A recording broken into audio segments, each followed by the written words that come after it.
বিধাননগরে ফের বেআইনি নির্মাণের অভিযোগ। পুরসভার নজরদারি নিয়ে প্রশ্ন উঠছে। রাজারহাট গোপালপুর পুরসভা এলাকায় বেআইনি নির্মাণ, প্রমোটারকে বহুবার নোটিশের পরেও নির্মাণ চলছে। আর এলাকার মানুষ তারা কাউন্সিলর আর পুলিশের উপরেই দায় চাপাচ্ছেন। তারা বলছেন যে প্রশাসনের মদত ছাড়া কিভাবে সম্ভব। হয়ে গেল দেড় বছরের ওপর হবে। বেআইনি না আইনি সেটা তো আমরা সাধারণ মানুষ। দেখুন, আমাদের বিল্ডিং হয়ে গেছে, এবার এইটা কি করে হচ্ছে কি হচ্ছে অথরিটি নিশ্চয়ই দেখছে। যদি দেখা যায় যেটা নিয়ম মেনে না হয়নি তাহলে সর্ষের মধ্যে ভূত ধরে নিতে হবে। না, প্রমোটার আমাদের এইখানকারই কোনো পরিচিত লোক, কিন্তু আমি জানি না প্রমোটার কে। তাও হচ্ছে, বছরখানেক ধরে হচ্ছে। এমনি আমাদের কোনো অসুবিধা হয়নি। কলটা মাল নিয়ে আসতে গিয়ে কলটা ভেঙে গেছিল, এখনো তো কিছু হয়নি। এখন পরে হওয়ার পরে যে কি হবে তখনই তো সেটা। এখন তো পাড়ার সবাই মিলে যদি সেই অবজেকশনটা করলে, একা বললে তো আর হবে না। সরাসরি অনুপ প্রতিনিধি আমার সঙ্গে রয়েছেন। অনুপ, এর আগেও এই ধরনের অভিযোগ বারবার এসেছে এবং তখন আমরা খবর দেখানোর পর পুরসভার নজরদারি শুরু হয়েছিল। আমরা দেখেছিলাম বিভিন্ন জায়গায় গিয়ে নজরদারি চলছে, জিজ্ঞাসাবাদ চলছে, মাঝে আবার সব থেমে গেল। নতুন করে আবার যখন এই বেআইনি নির্মাণ শুরু হয়েছে, পুরসভা কি করছে?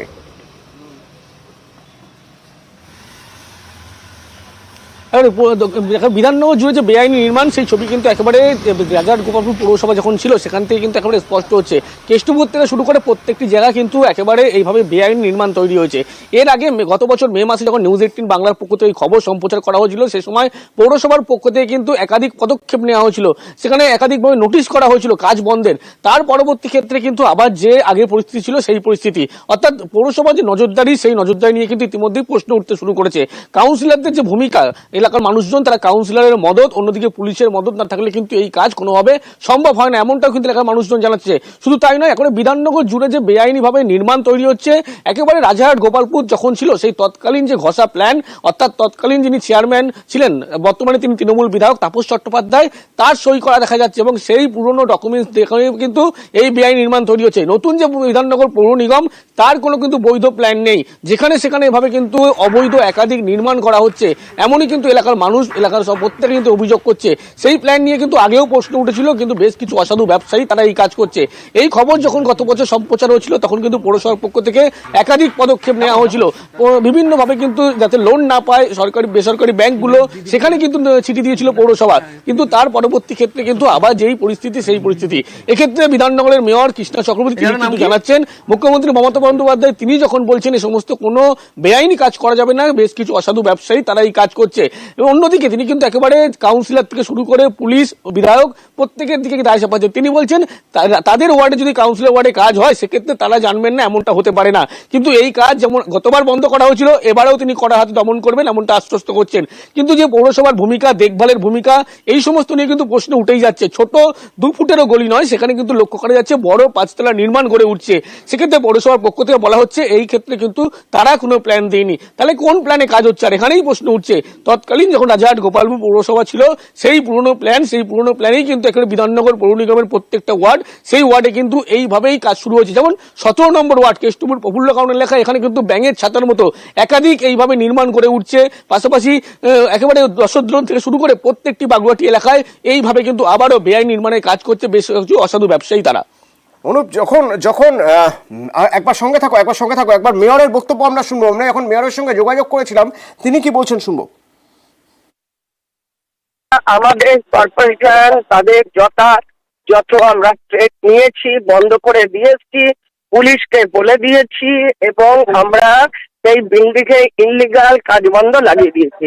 এবারে আপনারা আবার বলছেন হচ্ছে, আমি আবার পাঠাচ্ছি সেই থানার পুলিশকে, আমি বলছি যে তারা কেন এই জিনিসটাকে দেখা সত্ত্বেও চোখ বন্ধ করে আছে, লোকাল কাউন্সিলর কেন চোখ বন্ধ করে আছে।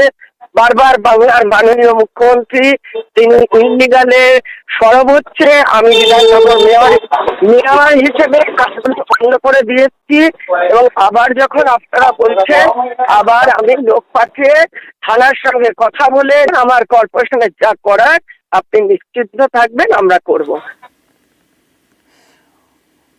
পুলিশ, তার মানে পুলিশ এবং স্থানীয় কাউন্সিলর তাদের নজরদারির অভাব বলে দাবি করছেন মেয়র। একেবারে এই প্রশ্নটাই কিন্তু মেয়র কৃষ্ণ চক্রবর্তী তিনি তুলছেন যে একেবারে যে থানার অর্থাৎ বাগুয়াটি থানার কিন্তু পুলিশের যেমন নজরদারি নিয়ে প্রশ্ন উঠছে, তার কারণ বাগুয়াটি থানাকে কিন্তু তিনি বারবার জানিয়েছেন, এমনটা কিন্তু তিনি বলেছেন কঠোর ব্যবস্থা নিতে, প্রয়োজনে গ্রেপ্তার করার নির্দেশ দেওয়া হয়েছে, তারপরেও কিন্তু কোনো গ্রেপ্তারের সংখ্যা দেখা যাচ্ছিল না।